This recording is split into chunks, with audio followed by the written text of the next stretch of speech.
All right, let's dive into one of nature's quiet little marvels. How in the world does a plant know which way is up? I mean, they don't have a brain, they don't have a nervous system, but they can still tell up from down.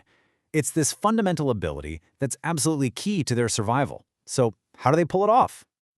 It's one of those questions that's so simple we almost never think to ask it. But seriously, have you ever really thought about it?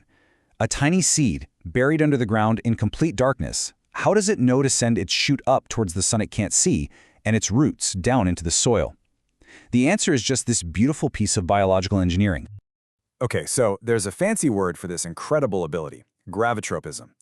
Basically, it's the process a plant uses to orient itself using the constant pull of gravity as its guide. And this isn't just some neat party trick. It's literally a matter of life and death, making sure the leaves get sunlight and the roots find water. So how does a plant actually sense this invisible force? Well, the first clue to solving this whole puzzle lies in the sensor itself. And it's a mechanism that's surprisingly simple, physical, and honestly kind of elegant. What we're talking about here happens on a microscopic level. Deep inside some specialized cells, there are these dense little sacs filled with starch, called amyloplasts. You can think of them just like the sand in an hourglass, or even better, the bubble in a construction level. No matter which way you turn it, they always settle at the lowest point. So the process is pretty straightforward, but it's super effective. Let's say a plant gets knocked over by the wind. These little amyloplasts inside the cells just fall. They settle on the new bottom side of the cell. And that physical pressure, that movement, that's the trigger.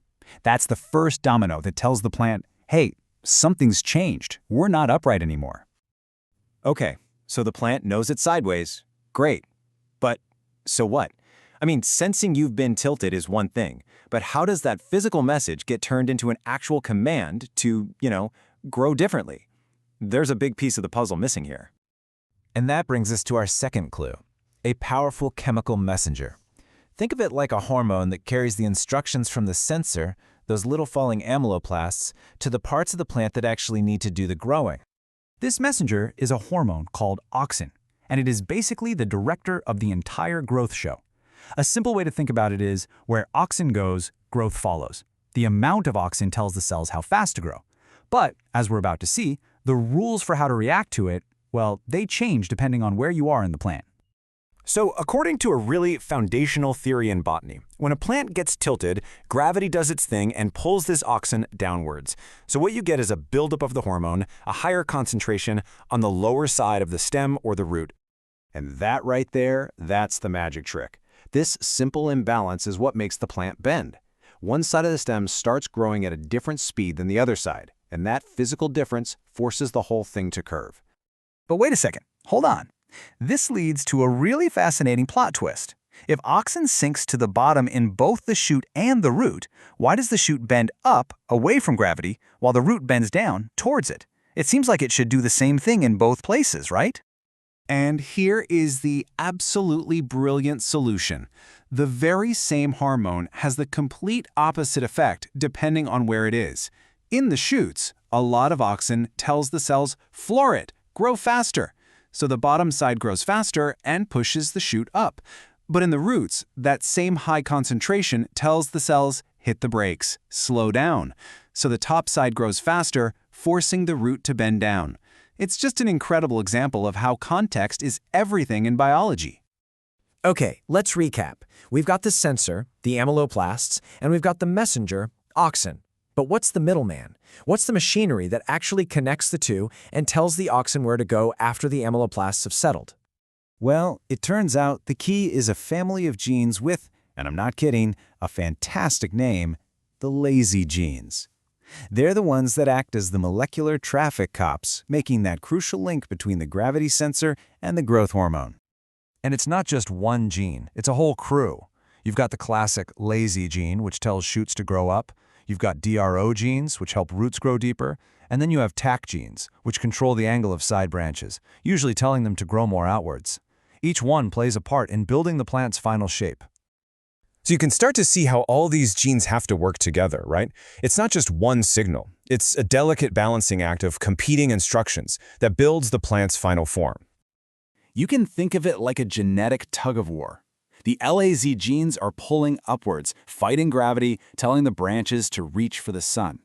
But at the same time, you've got the TAC genes pulling outwards, telling the branches to spread out and not shade each other. The final shape of the plant is just the result of this constant push and pull. And this is exactly why they're called lazy genes. If a mutation knocks out the lazy gene, the plant loses that strong upward signal. The outward signal from the other genes wins the tug of war, and what you get is a droopy, lazy-looking plant with branches that grow sideways or even down. Okay, this is all incredibly cool science, but why does it matter? What's the real-world payoff for understanding this complex genetic dance?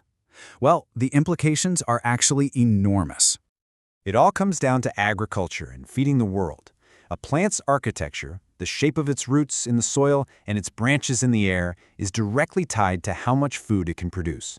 So if we understand the genes that control that architecture, we can start to design better plants. And we can get really specific. Imagine this. You want a crop that's more resilient to drought. You can tweak its DRO genes to make it grow deeper roots. Want plants that are more efficient in a crowded field? Adjust the TOC genes to create the perfect branch angle for light capture. Worried about crops getting knocked over by wind? Fine-tune Malaise genes for stronger, more upright stems. And look, this isn't some far-off science fiction. This is happening now. Researchers are already pointing to these genetic tools as a powerful, effective strategy for developing the kind of climate-resilient crops we desperately need. So the next time you see a plant reaching for the sky, remember this whole invisible, intricate system at work. From tiny falling starches to a genetic tug of war. It's a pretty amazing reminder that even the simplest things in nature are often masterpieces of complexity. And it leaves us with one final thought to chew on. Could the secrets hidden inside a so-called lazy gene actually turn out to be one of the hardest working tools we have for the future of farming?